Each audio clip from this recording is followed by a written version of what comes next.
한 가지 적으셔서 모아주시면 함께 확인해 볼 수 있으면 좋을 것 같고요. 요즘에 또 온 오프라인 예배 시대니까 또 온라인으로 함께 예배하시는 분들도 각자가 계신 곳에서 또 감사의 이유 한 가지씩 한번 적어 보셔도 좋을 것 같습니다. 네, 한 1, 2분 정도 시간 드리고, 네, 센스 있게 뭐 음향 같은 거 혹시 안 나오나요? 네, 그럼 센스는 없는 걸로 하고 네, 한번 적어 보도록 하겠습니다. 1분, 2분 정도 시간 드리겠습니다.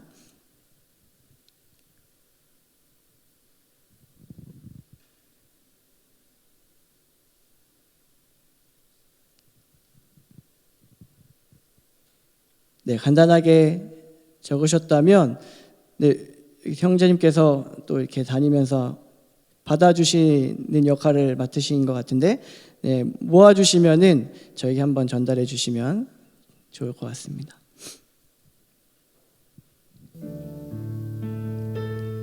센스 있는 음향 감사합니다.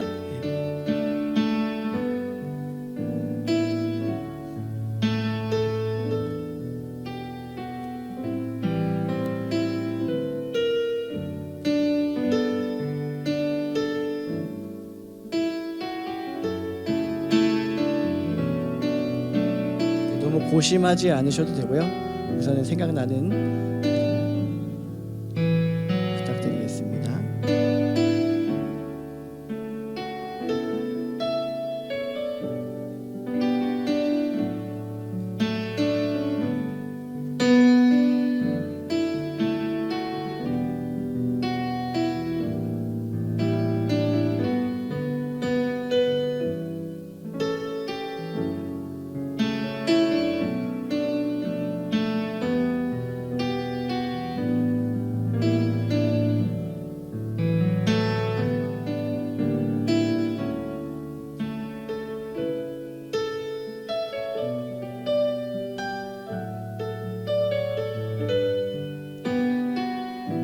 네, 모아주신 것을 전해주시면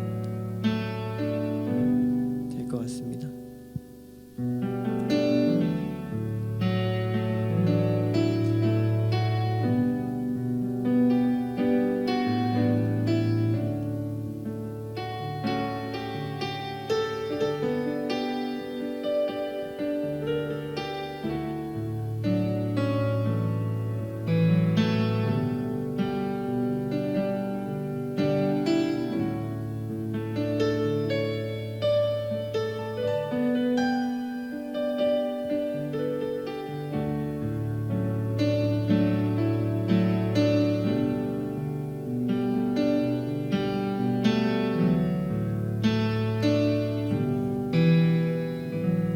네, 감사합니다.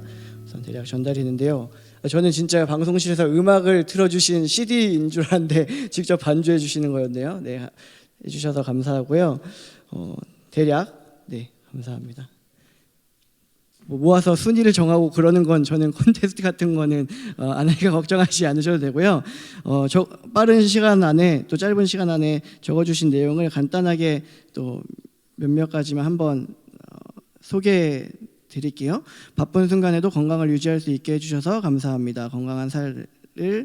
건강하게 살을 뺄 수 있게 하셔서 감사합니다. 네, 아주 구체적이고 또 감격적인 기도의 제목, 감사의 제목인 것 같아요.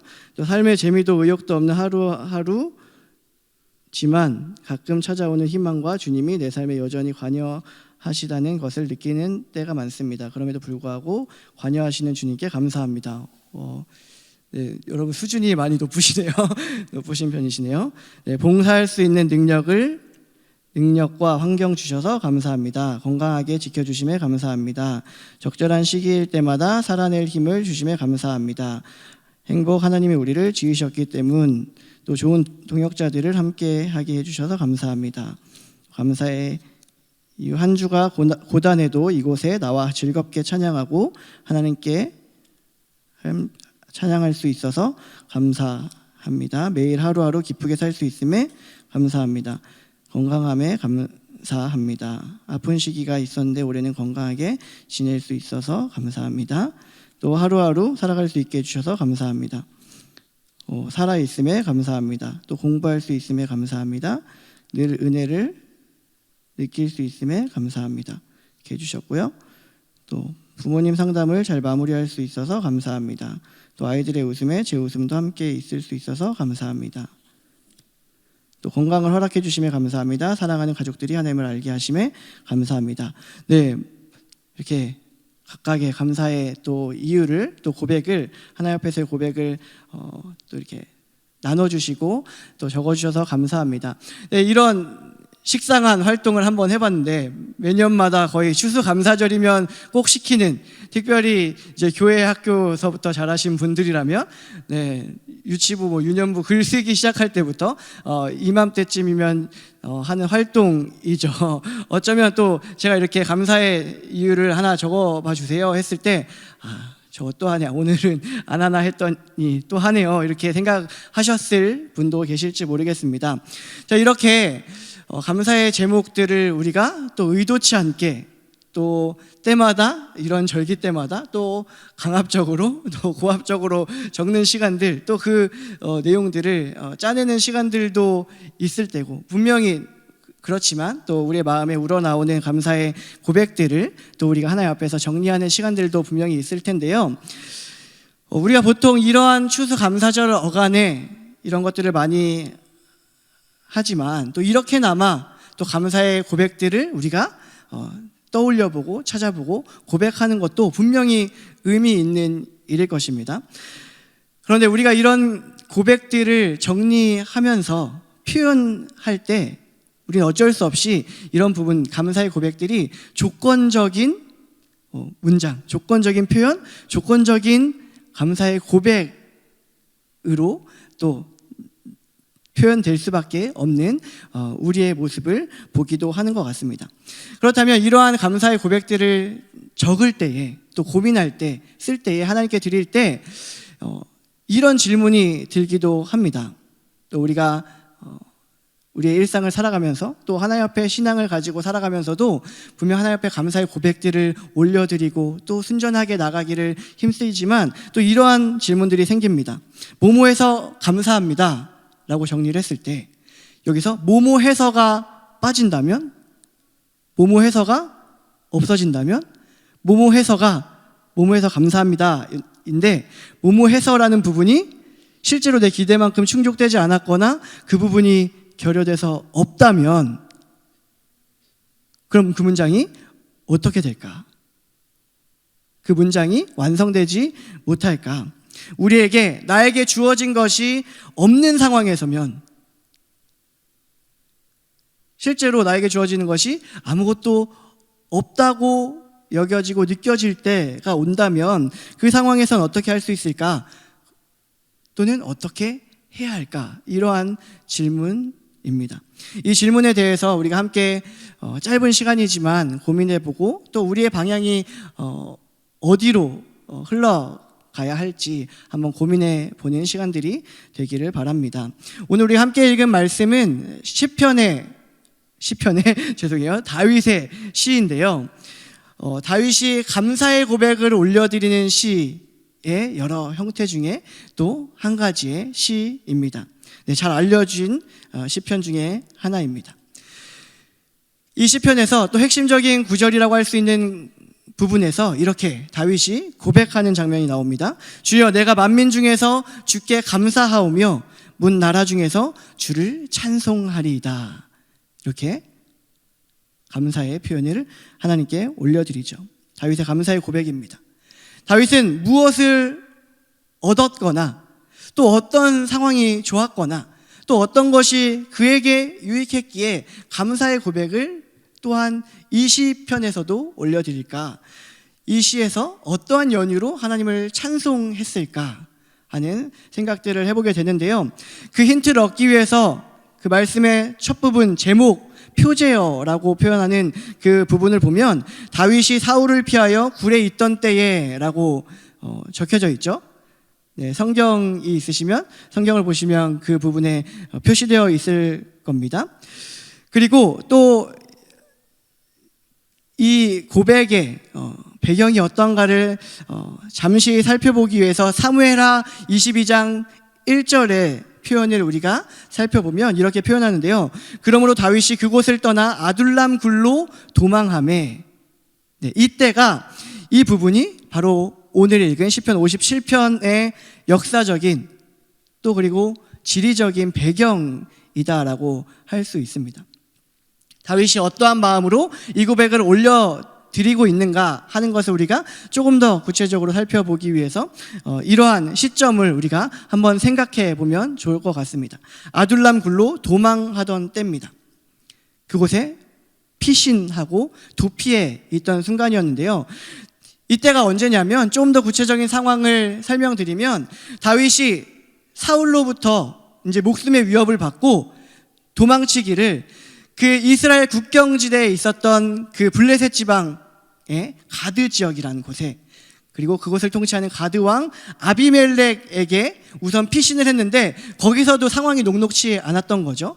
거기에서도 다윗에게 호의적이지 않고 적대적이어서 다윗이 그 아비멜렉 왕에게 가드의 왕 아비멜렉 앞에서 어떤 지경에까지 이르렀냐면 그가 침을 질질 흘리는 척하면서 미친 척을 하면서 그곳에 피신을 하러 사울을 피해서 갔는데 오히려 그곳에서도 미친 척을 하면서 다시 도피해야만 했던 도망쳐야만 했던 그 순간에 다시금 도망치고 도망쳐 다다른 곳이 바로 이 아둘람 굴이라는 곳이었습니다. 이스라엘과 블레셋 사이의 국경지대였는데 비교적 안전한 곳, 또 깊숙한 요새의 역할도 하는 곳이라서 피신하기에 그나마 적절했던 곳이었던 것 같아요.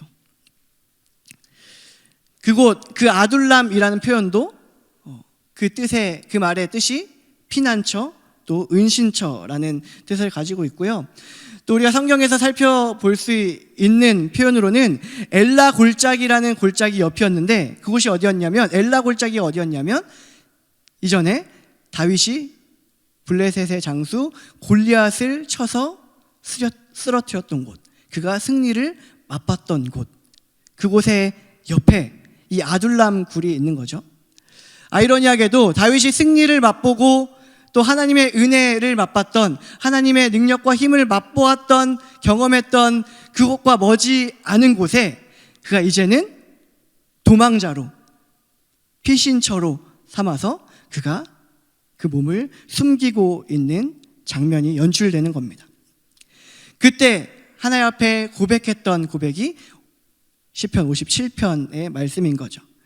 그래서 이 말씀을 우리가 내용을 확인해 보면 1절부터 4절까지는 그렇게 사울에게 쫓겨서 동굴로까지 피해야만 했던 자신의 그 안타깝고 처절한 처지, 그 처지를 하나님 앞에 고백하는 부분이 1절부터 4절까지이고요. 그리고 6절부터 10절의 말씀은 그런 중에도 보호하신 하나님께 대한 감사의 내용인 거죠.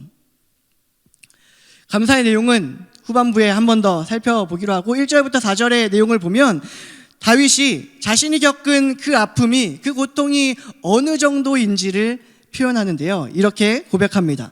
내 영혼이 사자들 가운데서 살며 내가 불사르는 자들 중에 누웠으니 곧 사람의 아들들 중에라. 그들의 이는 창과 화살이요 그들의 혀는 날카로운 칼 같도다. 이렇게 표현하는데요. 자기가 얼마나 큰 위기를 겪었는지 또 아주 실감나게 표현하는 부분일 겁니다. 다윗은 자기가 맹수들, 사자들, 또 그 맹수들 사이에 있는 것 같고 불을 사르는 자들 가운데 누워있는 것 같다. 그런 지경이다 라고 표현하고요. 또 원수들은 날카로운 창과 화살과 칼로 자기를 위협하고 공격한다, 괴롭힌다 라고 표현합니다. 실제로 사울은 수단과 방법을 가리지 않고 다윗을 죽이기 위해 혈안이 되어서 그를 수없이 쫓기도 했죠. 언제 생명을 잃을지 모르는 그 순간이 바로 지금 다윗이 처해져 있는 다윗의 형편인 거죠. 당시 다윗은 자신이 이제껏 유지해왔던 그리고 가지고 있다고 여겼던 그 모든 것들을 빼앗긴 것처럼 여겨졌고 또 그것을 잃어버린 것처럼 느낄 수밖에 없는 상황이었을 겁니다. 가정도 깨어지고 또 가장 가까운 친구이자 영적인 스승이었던 사무엘 선지자와도 헤어지는 그 아픔을 겪는 순간들이었을 겁니다. 그때 다윗이 이렇게 고백하는 겁니다. 앞서 읽었던 9절 말씀처럼 주여 내가 만민 중에서 주께 감사하오며 온 나라 중에서 주를 찬송하리이다. 그렇다면 여기에서 그의 감사하다는 고백은 어떤 의미였을까요? 다윗은 어떤 마음이었을까요? 힘들고 고통스러워도 그냥 그래도 하나님의 사람이니까 또 우리 편에서 생각하면 소위 우리는 그리스도인이니까 그저 그냥 감사해야지 뭐 어쩌겠어 라는 맥락의 감사였을까요? 하나님께서 해결해 주시겠지 라고 하는 막연한 미래지향적인 기대감으로 감사를 고백하는 그 고백이었을까요? 아니면 우리가 또 교회 안에서나 또 신앙하는 사람들 사이에서는 또 생각보다 자주 표현하는 표현일 수 있는데요. 그럼에도 불구하고 감사해야지 라고 하는 표현이었을까요? 그럼에도 불구하고 감사하는 것, 우리가 분명히 해나가야 할 고백이긴 하지만 실제로 우리의 삶에서 그럼에도 불구하고 감사합니다 라는 고백이 쉽지는 않은 것 같아요. 그럼에도 불구하고 내가 예상하고 기대했던 것, 그것이 몽땅 다 허물어지는 그 순간에 섰을 때 그 순간에도 흔들림 없이 그럼에도 불구하고 감사합니다 라고 하는 고백이 우리에게 생각보다 쉽지 않음을 느끼게 되는 것 같습니다. 그렇다면 그 고백, 다윗의 감사의 고백이 어떠한 마음의 고백이었을까를 우리가 조금 더 살펴보기 위해서, 그 마음을 조금이라도 더 느껴보기 위해서 다윗이 어떤 사람이었을까라는 사실을 우리가 조금은 살펴볼 필요가 있을 것 같아요. 어떤 사람이었기에, 그래서 어떤 마음으로 하나님 앞에 다윗 그 사람이 아둘람 굴 그 깊숙한 곳에 목숨 하나 부지해 보겠다고 피신해 있고 도망가 있는 그 처지에서 하나님 감사합니다 라는 고백이 나왔을까요? 다윗 그는 목동이었습니다. 목자라고도 표현될 수 있을 것 같고요. 양을 치던 사람이었습니다. 아무래도 그 가족 중에서 다윗이 그 이새의 8번째 아들, 막내 아들이었는데요. 그가 그 가정에 그 양을 치는 그 역할을 오로지 감당하는 순간들이 또한 많았던 것 같습니다. 광야 들판에서 양들을 치면서 수없는 낮과 밤을 보냈습니다. 넓은 들에서 누구의 도움도 없이 홀로 양을 돌보는 일, 때로는 무섭고 또 때로는 외롭고 또 때로는 처량한 신세이다 느껴질 만한 순간들일 수도 있었지만 또 한편으로는 날마다 성실하게 그 자리를 지켜야 하는 일이었습니다. 그는 수없는 밤, 그 칠흑 같은 어둠 속에서 자신의 양들을 공격하는 그 맹수들로부터 양을 지키기 위해서 또 본의 아니게 자이든 타이든 그 공포에 맞서야 했을 겁니다. 그 시간 동안 다윗은 수도 없이 물매질을 했을 거고 그 모든 두려움과 외로움의 상황에서 다윗은 오직 하나님만 바라봅니다. 아니 하나님 밖에 바라볼 수 있는 존재가 없었을지도 모르겠어요. 그리고 다윗은 3m가 넘는 골리앗, 앞서 표현한 그 블레셋의 장수 골리앗 앞에도 섰습니다. 골리앗은 전쟁터가 너무나도 익숙한 장수였지만 다윗은 광야 들판이 그저 그의 일터였죠. 늑대와 같은 맹수들을 맞서서 대결해서 물매질을 하던 그 다윗은 골리앗 앞에 섰을 때 늘 그렇듯 물매를 들고 섰습니다. 그리고 그 순간에도 그는 칼과 창으로 나오는 골리앗 앞에서 하나님의 이름으로 나아간다 라고 외치며 믿음으로 물매질을 했습니다. 또한 사울이 천천히요 다윗은 만만이라 라고 하는 백성들의 그 환호성에 다윗도 예상치 못한 그 환호성에 골리앗을 무찌른 다윗에 대한 백성들의 신뢰가 날이 갈수록 높아집니다. 그런데 왕이었던 사울이 그 함성을 듣는 순간에 다윗을 향한 질투, 배신감, 또 그에 대한 적대감이 불일 듯 타오르는 거죠. 그래서 다윗이 자신의 자리를 위협한다고 어찌 보면 한순간에 오해하는 국면에 접어들고, 그에 따라서 사울은 다윗을 끝없이 추격하며 죽이기 위한 방법들을 이어갑니다. 그렇게 다윗은 사울에게 수없이 쫓겨다녔습니다. 맹수 앞에서도 그는 하나님을 의지했고, 골리앗 앞에서도 그는 하나님의 이름을 외치며 나아갔고, 또 사울이 자신을 죽이려고 하는 그 모든 순간 그가 도망하기도 숨기도 또 때로는 미친 척을 해야 하는 그 상황 속에서도 오직 다윗은 하나님을 바라볼 수밖에 없었습니다. 그렇게 인생의 많은 굴곡들을 지나서 왕의 자리에 오른 다윗에게 이제는 탄탄대로가 열려질 법도 한데, 그렇게 해서 하나님께 인정받는 사람이라는 표현까지도 얻었던, 하나님 마음에 합한 자라는 표현을 얻었던 하나님의 사람으로 서게 되는 순간들도 있었는데, 그러나 그렇게 완벽할 것만 같았던 그 다윗은 왕의 자리에서 결코 하지 않아야 할, 절대 해서는 안 될 짓을 하고 말았죠.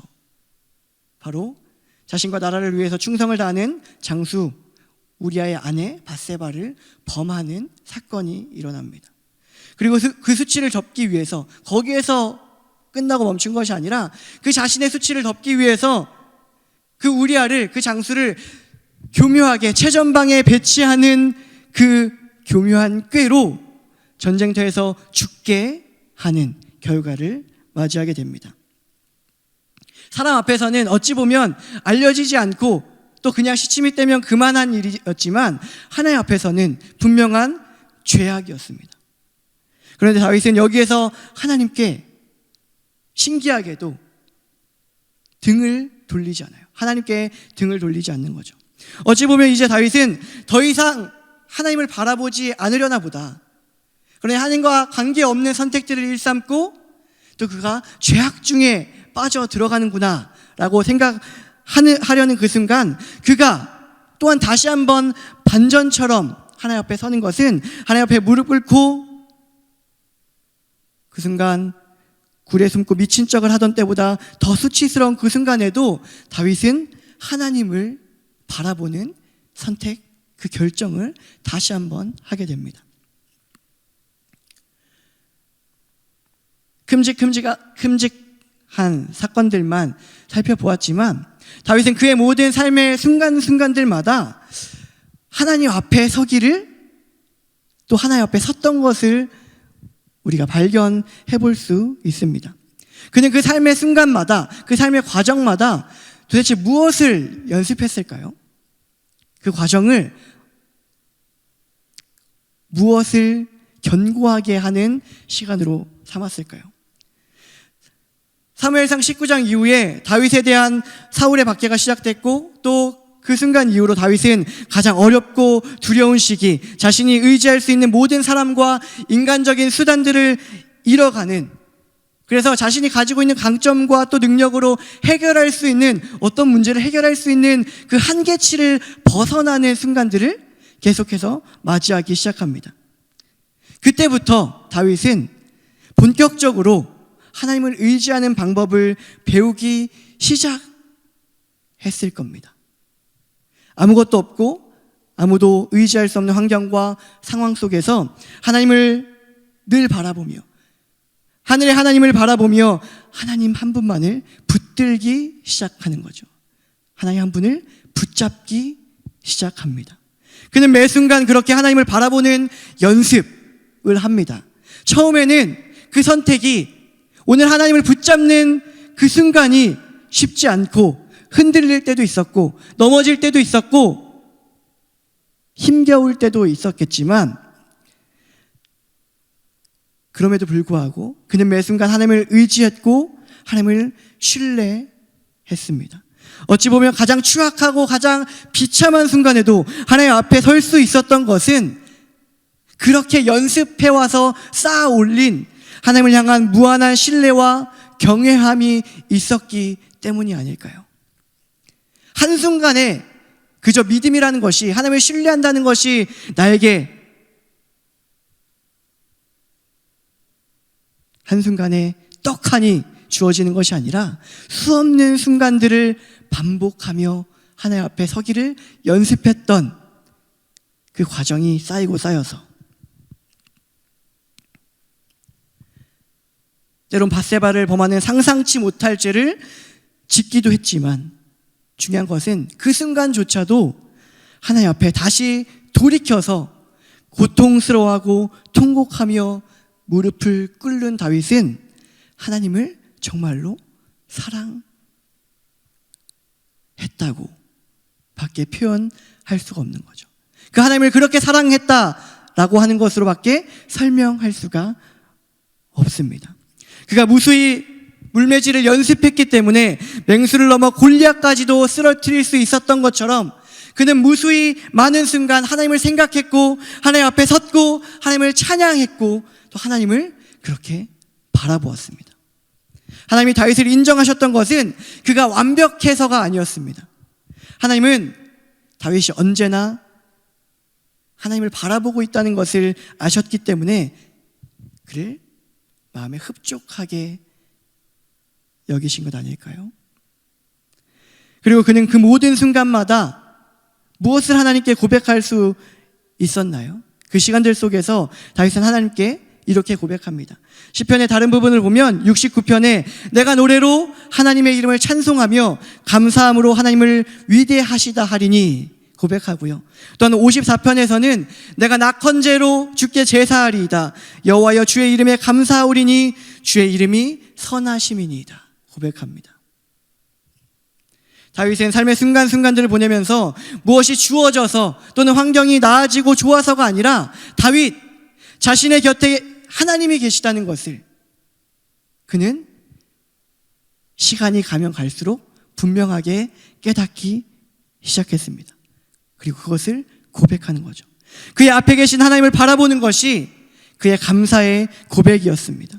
어떤 조건이 채워지고 해결되어져서 안전이 보장되어서 그가 왕위에 오르게 되어서 그가 골리앗을 쓰러뜨리는 승리를 맛볼 수 있게 되어서 그것만으로 감사했던 것이 아니라 그저 하나님을 바라보는 것으로 감사했던 겁니다.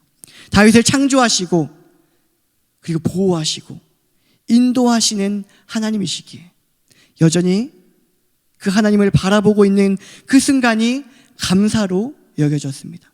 하나님을 찬양할 수밖에 없었습니다. 그래서 우리가 잘 아는 시편 23편의 고백에서 이렇게 다윗이 선포하며 또 고백하며 하나님을 찬양하는 것이죠.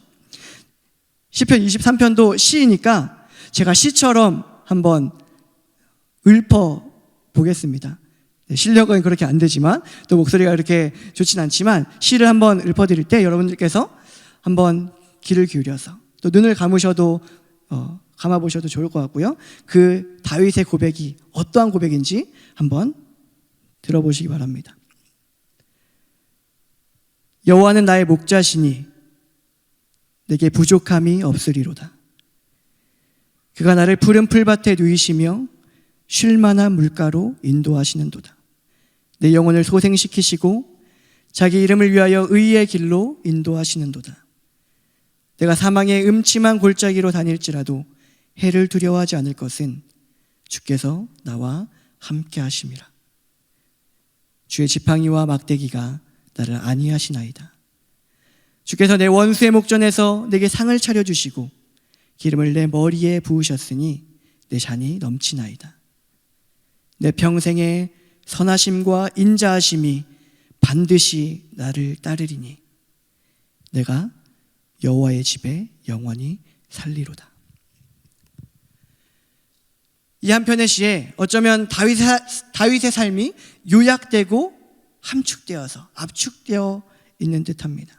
때론 사망의 음침한 골짜기에 있을 때라도 나와 함께 하시는 하나님으로 인해 나를 보호하시는 목자로 인해 평안함을 누리고, 자신을 해치려는 수많은 원수들의 목전에서 상을 차리고, 또한 기름을 머리에 부으심으로 그를 지키시는 하나님을 고백하는 것이죠. 그 하나님으로 인해 다윗은 부족함이 없습니다 라고 고백합니다.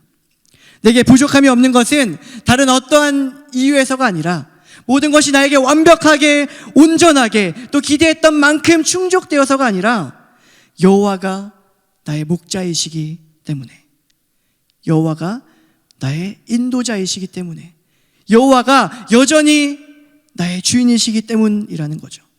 그리고 그 목자, 나의 인도자, 그 하나님을 바라보는 것이, 그 하나님을 오늘 바라보는 것이 감사의 이유였습니다. 오늘날 우리의 삶의 모습이 꼭 다윗과 같지는 않을 겁니다. 우리가 성경을 읽으면서 우리도 성경의 어떤 인물처럼 이렇게 딱 들어맞아야지 될 것 같은 또 강박도 우리에게 없지 않는 것 같습니다. 그렇지만 우리가 이렇게 다윗처럼 누구나 다 굴곡진 인생의 순간들이 있어야만 한다는 것도 아닙니다.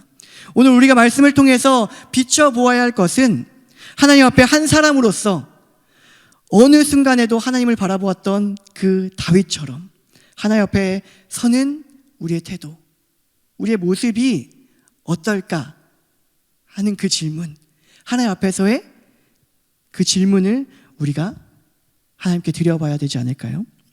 내게 얻어지고 채워지는 것에 유무와 상관없이 순전히 하나님을 바라보고 있는가 하는 겁니다. 내가 여전히 하나님 당신을 바라봅니다. 내 삶에 더 있고 없고, 또 더 나아지고 더 어려워지고 유리하고 불리하고에 따라서가 아니라 내가 오직 당신을 바라봅니다. 오늘도 여전히 내가 당신을 봅니다. 이 고백이 우리의 삶을 아우르는 감사의 이유이자 고백이 될 수 있지 않을까요? 그렇게 하나님 앞에 섰던 다윗에게 여전히 그의 처지는 나아지거나 변함이 없는 상황들이 오히려 더 많았을 수도 있습니다. 오늘 57편에서 고백하는 것처럼 앞부분은 여전히 나의 처지가 이렇게 어렵습니다. 저 죽을 것 같아요. 저 지금 고통스럽고 고됩니다. 제가 이렇게 도망자 신세가 되었습니다. 죽을 것 같습니다 라고 하는 다윗의 그 부르짖음, 그 처량한 고백 아닐까요? 그 절규 아닐까요? 내가 이른바 보기 좋게 하나님께 감사의 고백을 한다고 해서 하나님이 그 모든 환난과 그 모든 고통 속에서 건져내셔서, 지금 당장 건져내셔서 너가 도망자가 아니라 이제는 자신감 있게 담대하게 떵떵하게 살아라 라고 그 순간 그런 기적 같은 일이 오히려 벌어지지 않는 거죠. 다윗의 삶에서.